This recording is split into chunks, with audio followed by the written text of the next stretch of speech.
A stunning and cowardly strike on the United States. Terrorists send mighty skyscrapers crumbling to the ground. Many innocent people are dead.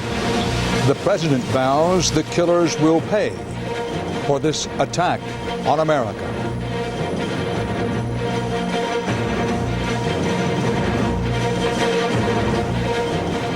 September 11th, 2001.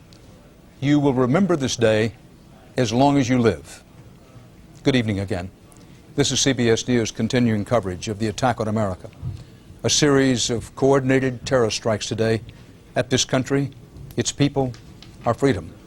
Strikes that came without warning. 4 U.S. commercial jetliners were hijacked. 2 crashed into the World Trade Center here in New York City and sent the giant twin towers filled with workers crumbling to the ground.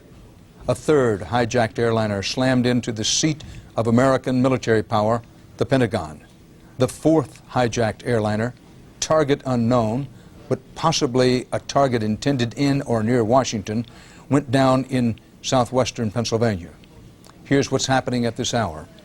As the evening goes on and night begins to fall in New York and Washington, brave rescue workers are searching desperately for victims in the rubble of the World Trade Center towers and a 3rd building around the World Trade Center that also collapsed. 50,000 people generally work in the World Trade Center. A count of the dead still a long way off. Emergency operations are also continuing at the scene of the crisis at the Pentagon in Pennsylvania. There were well over 250 people on the 4 crashed planes. In contrast to the chaos on the ground, the skies are eerily quiet because the FAA has grounded all civilian aircraft at least until noon tomorrow. There is unprecedented security around the leadership of the U.S. government. President George W. Bush will address the nation from Washington, we're now told, at 9 Eastern Time this evening. And that will be roughly 2.5 hours from now, the president will address the nation. The president has put the U.S. military on high alert worldwide. President Bush vowed that the United States will find and punish whoever's behind what he described as, quote, these cowardly acts. Early speculation, underscore the word speculation, centers on Osama bin Laden. We have mobilized the full resources of CBS News to bring you clear, accurate coverage of this day that will live in infamy. CBS News correspondents and producers are deployed throughout the country and around the world. We begin here in New York City, ground zero for the attack on America.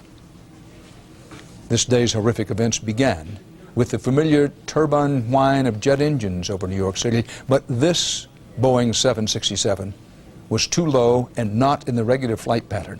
It was aimed straight for the massive twin towers of the World Trade Center. CBS's Byron Pitts is on the scene tonight. Byron?